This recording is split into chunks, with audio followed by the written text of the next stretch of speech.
में भगवान जो है हम सबको बनाए हैं। घर, भूमि, देह, गेह, शरीर, गेह मतलब घर,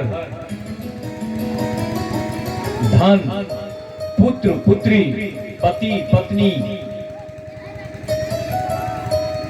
कितना देखिए कि इन सब में जितना मधुर संबंध होना चाहिए, जितना होना चाहिए उतना मधुर संबंध नहीं है। किसी किसी में है। ज्यादा से ज्यादा ऐसे लोग हैं जिसमें इस मधुरता का थोड़ा सा भी झलक दिखता है, बाकी है नहीं। तो ब्रज में भगवान श्री कृष्ण इतने लीला इसलिए किए कि कम से कम हम उनके लीलाओं को अध्ययन करें। लेकिन अध्ययन डायरेक्ट मतलब स्वयं से करेंगे तो कुछ समझ में ज्यादा नहीं आएगा, ज्यादा नहीं। साधु पुरुषों के जो प्रमाणिक हैं उनके निर्देशन में जब अध्ययन होता है, सत्संग होता है, भजन होता है,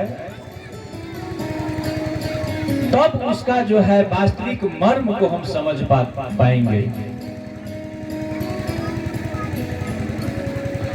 और मर्म को समझने के लिए जैसे हम बीमार पड़ते हैं तो किसके पास जाते हैं? चिकित्सक के पास।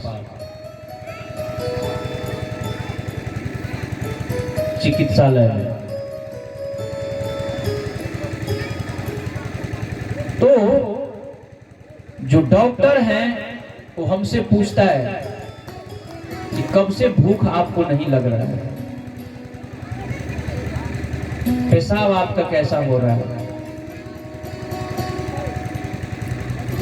चक्कर भी आता है, सब कुछ हमसे पूछते हैं। सुनने के बाद में फिर वो दवा लिखते हैं। तो भगवान श्री कृष्ण हम सब के लिए ये जो लीला, उनकी जो कथा है, ये सबसे महान औषधि है। इस औषधि से बढ़ के संसार में अब कहिए कि शरीर और आत्मा के दोनों का औषधि है। शरीर और आत्मा की अलग अलग आहार है। शरीर की आहार है अन्न, दूध, साग, सब्जी, फल, फूल, ये सब सात्विक भोजन है। सतोगुण में स्थित रहने के लिए, सतोगुण में स्थित रहने के लिए 3 प्रकार के गुण हैं। सबसे उत्तम गुण सतोगुण को कहा गया है। राजसिक गुण में लहसुन, प्याज, ज्यादा मिर्च मसाला जो आप खाओगे, माता जी सब खूब पीसे छे न मसाला, तोरी, धनिया, सुखल का मिर्चाई,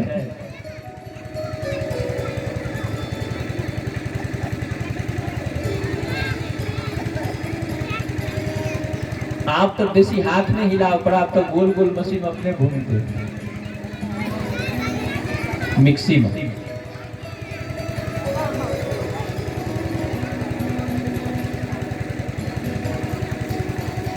तो बहुत मतलब बहुत ज्यादा यदि करू खेबे तो आंख से आंसू तो गिरत और स्वादो जैसे से जहन चाहे वहन। तो ये सब राजसिक, ये सब शरीर में जैसे से उत्तेजना उत्पन्न करे छे। अखुनका समय में सबसे ज्यादा लोग जैसे से सबके अंदर क्रोध जैसे से बहुत जल्दी भ जाइए। ओकर कारण सात्विक भोजन नहीं भ रहल है। जे खेबा के चाहिए वो नहीं खा रहल छी। अपने सब उपजावे तो बहुते चाहिए लेकिन उपयोग सही तरीका से नहीं भ रहल है। सात्विक आहार। तो राजसिक में आवे खूब मिर्च मसाला तेल जे शरीर के उत्तेजना बढ़ावे और अहो से भी अधिक मिर्च मसाला और आय बना देवे और सुबह में जाकर खेबे उ भ गेल अहाँके तमोगुणी। बसिया भात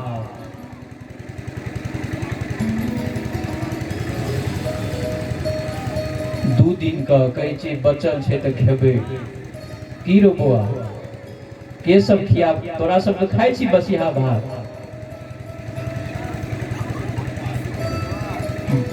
बासी तब बुद्धि नहीं काज करतो एते कूद रहल छी यही के कारण हम देख रहल छी तोरा कूदे के कारण की छै।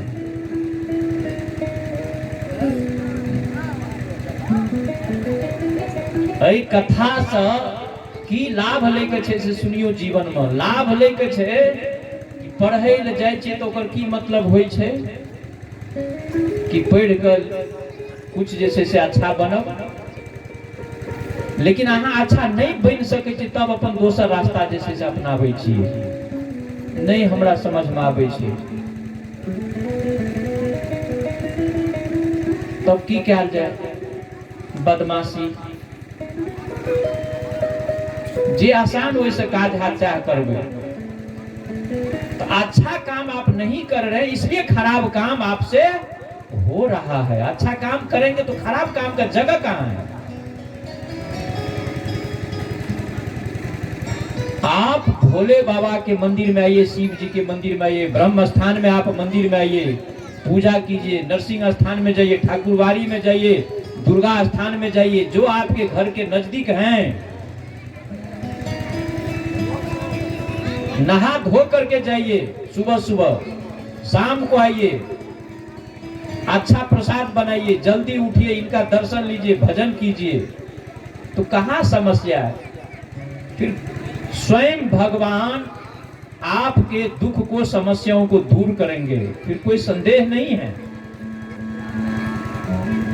फिर कोई संदेह नहीं है।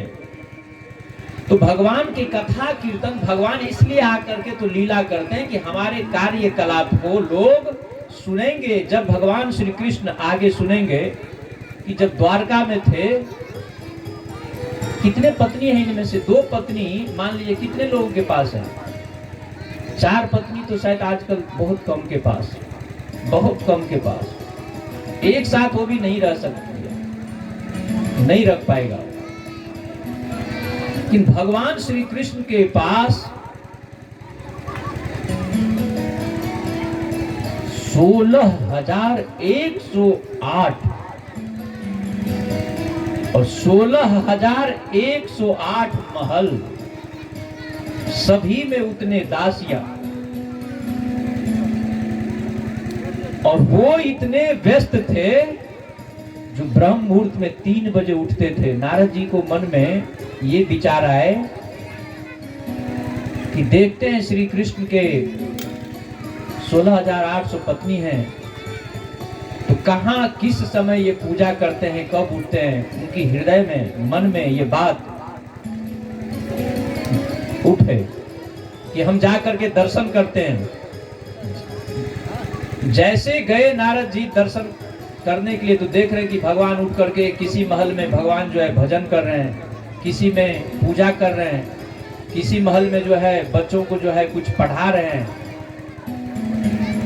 किसी में कुछ साधु संतों को जो है स्वागत कर रहे हैं। नारद जी चक्कर में पड़ गए।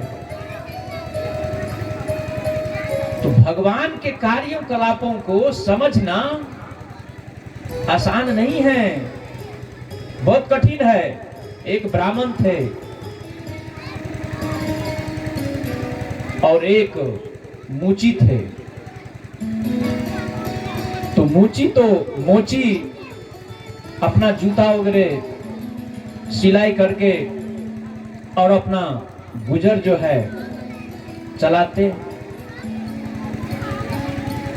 और ब्राह्मण वेद पाठ करके अपना जो है जीवन बिताते हैं। तो एक बार नारद जी हिमालय की ओर जा रहे थे, रास्ते में ब्राह्मण मिले। तो ब्राह्मण ने पूछा, नारद जी आप कहां से आ रहे हैं? तो बोले हम बैकुंठ से आ रहे हैं। जा कहां रहे हैं? हिमालय। बोले वापस लौटेंगे फिर कहां जाएंगे? बोले बैकुंठ। तो नारद जी सुन लीजिए कुछ मेरा, कि अब जब आप वापस लौट के जाएंगे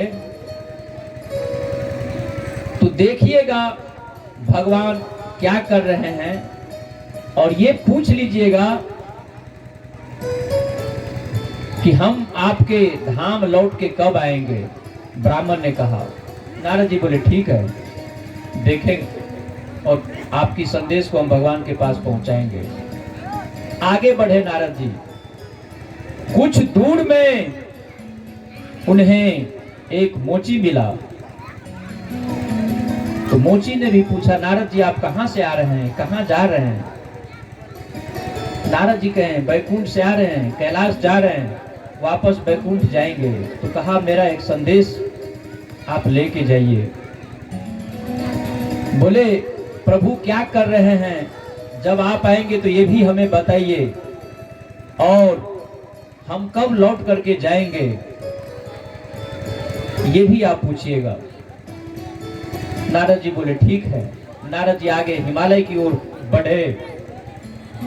जब नारद जी बैकुंठ गए तो देखे भगवान तो अंतर्यामी हैं, सोचे कि इन दोनों का संदेश लेके आए हैं। तो विचित्र कार्य भगवान स्वयं श्री कृष्ण कर रहे थे। विचित्र कार्य ये कर रहे थे कि सुई की छिद्र से हाथी को